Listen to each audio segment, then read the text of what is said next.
Books. Hi, welcome to Babes with Books. This is our January 2018 edition. It's 2018. 2018, New year. Fresh start.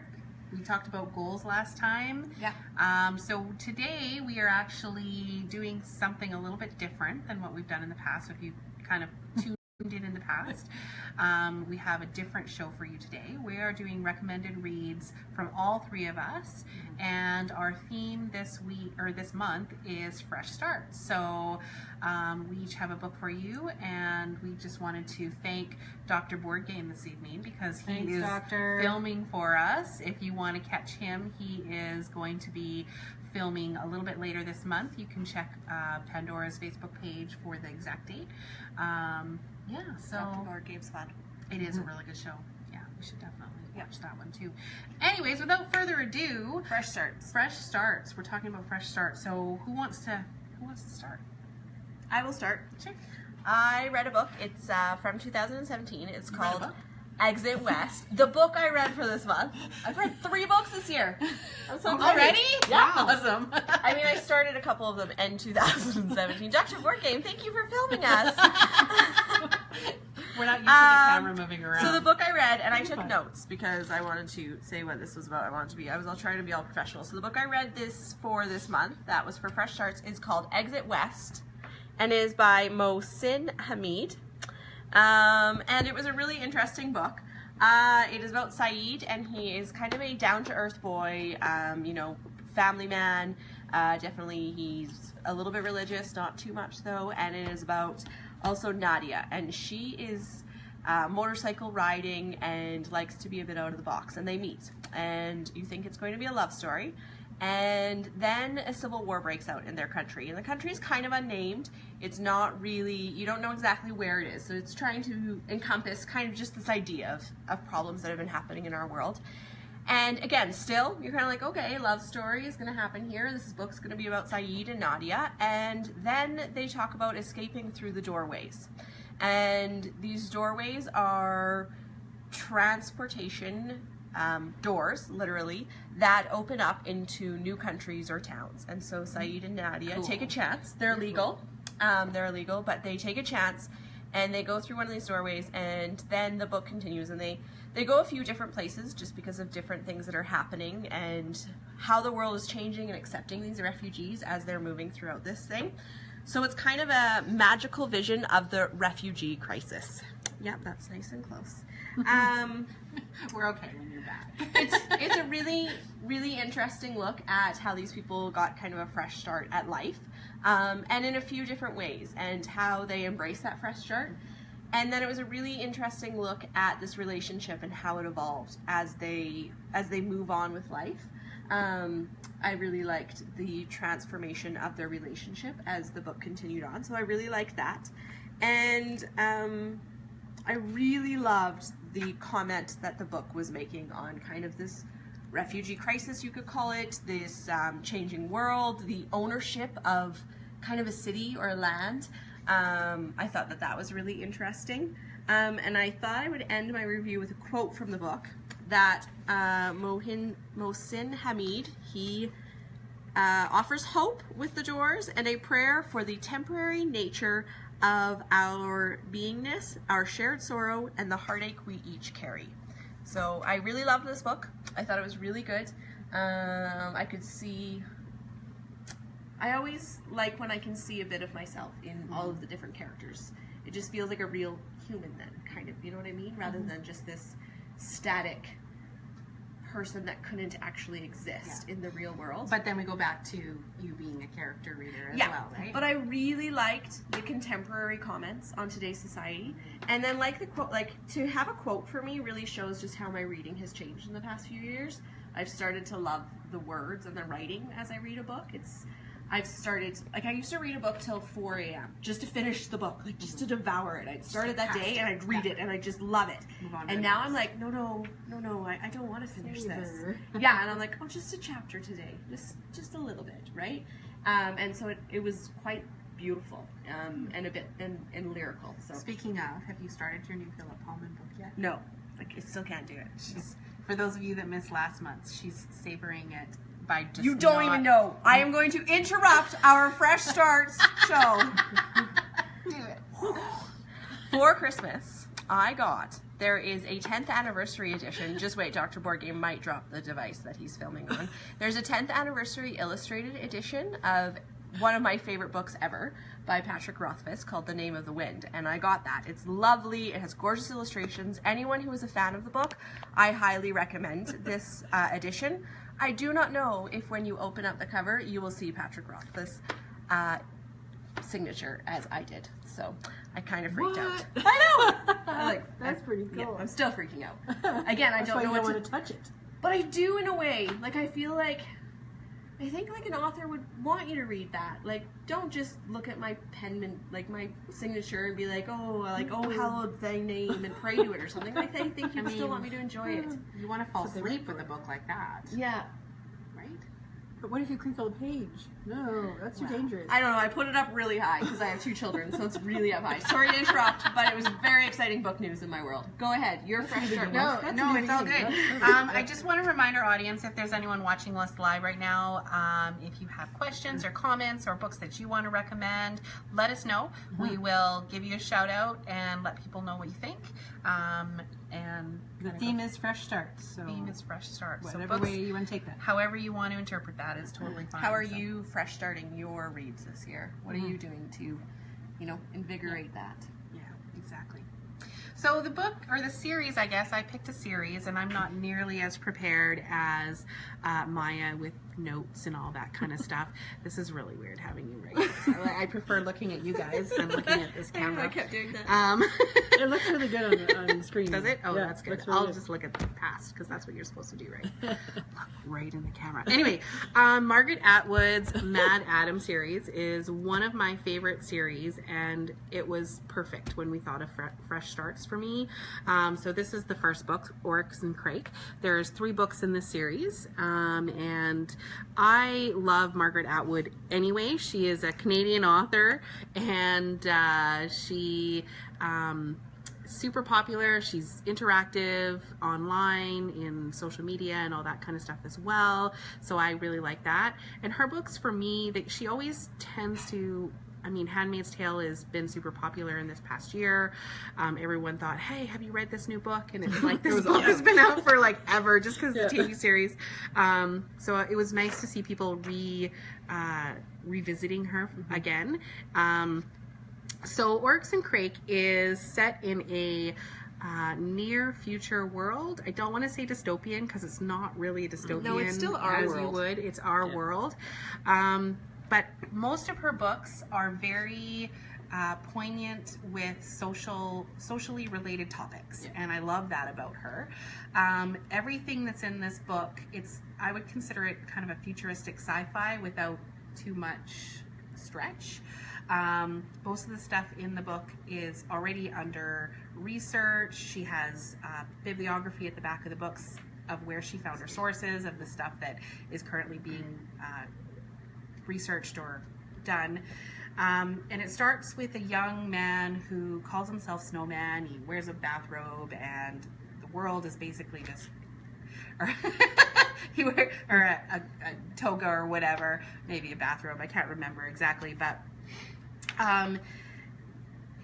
basically the world is just done. And then we go back 11 years and we find out what happened to the world to make it completely fall apart.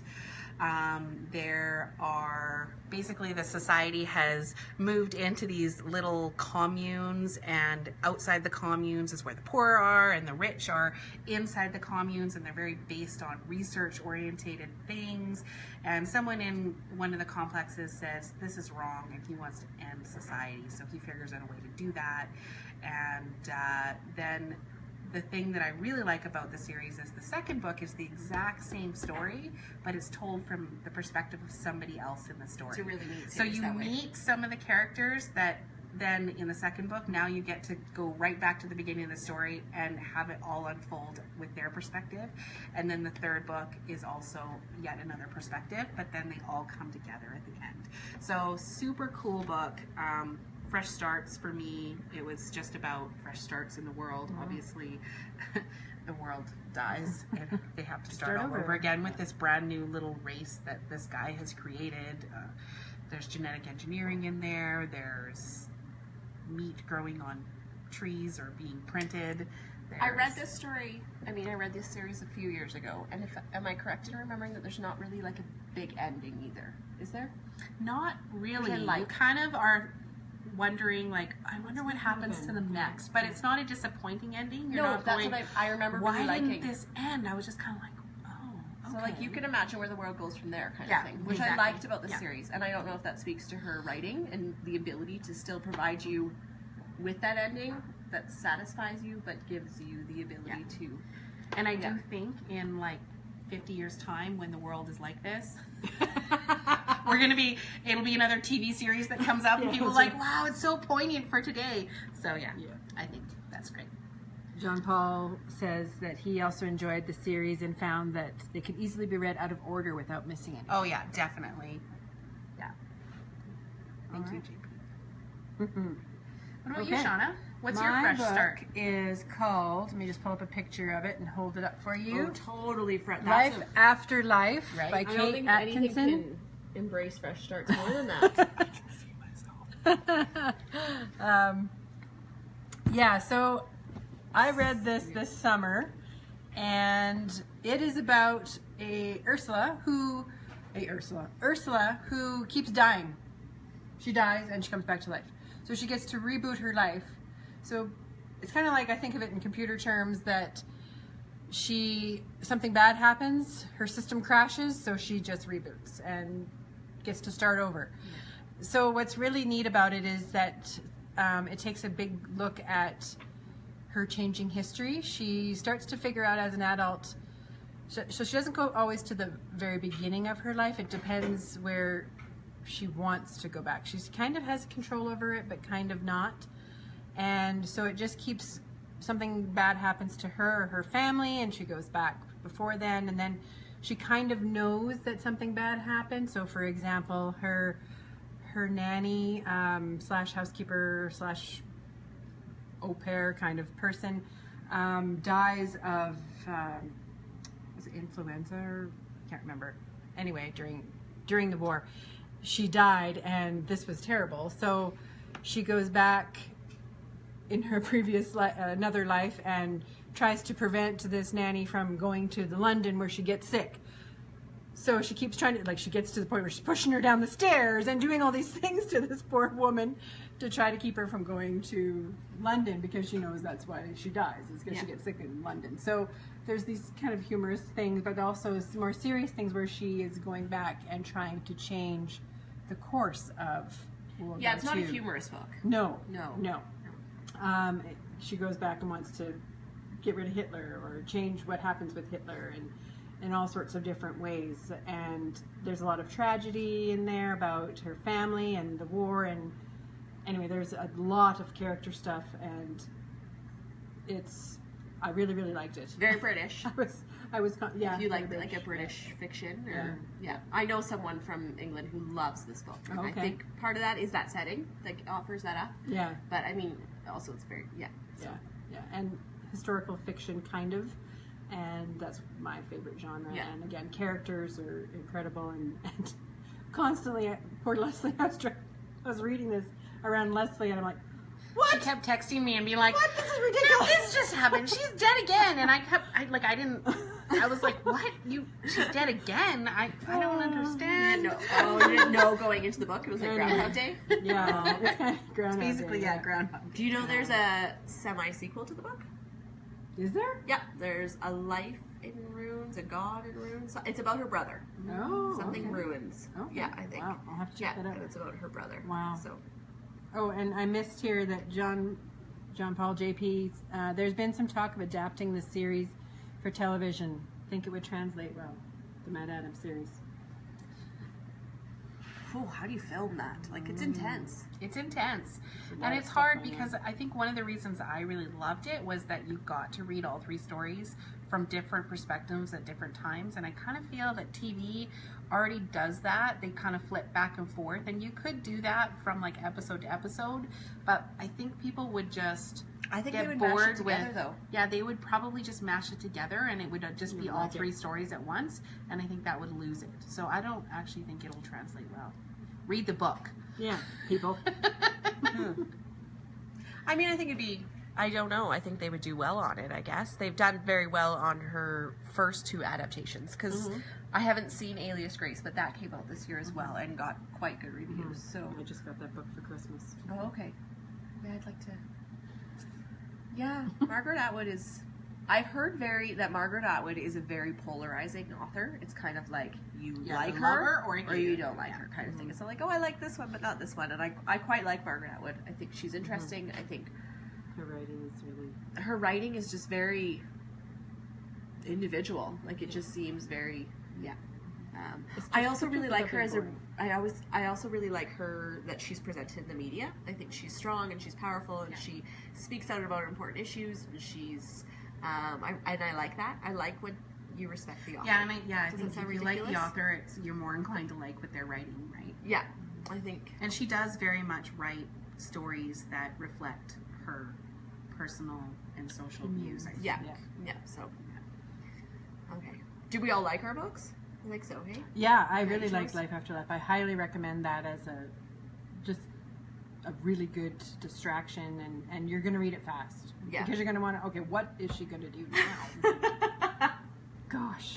Just know that she dies over and over. So be prepared. It's in the title, Life After After Life. Yeah. So Over you know. and over again. Yeah. Yeah. So yeah, those are our recommended reads for January. What are we doing next month? What are we talking about? I think we were going to talk about love.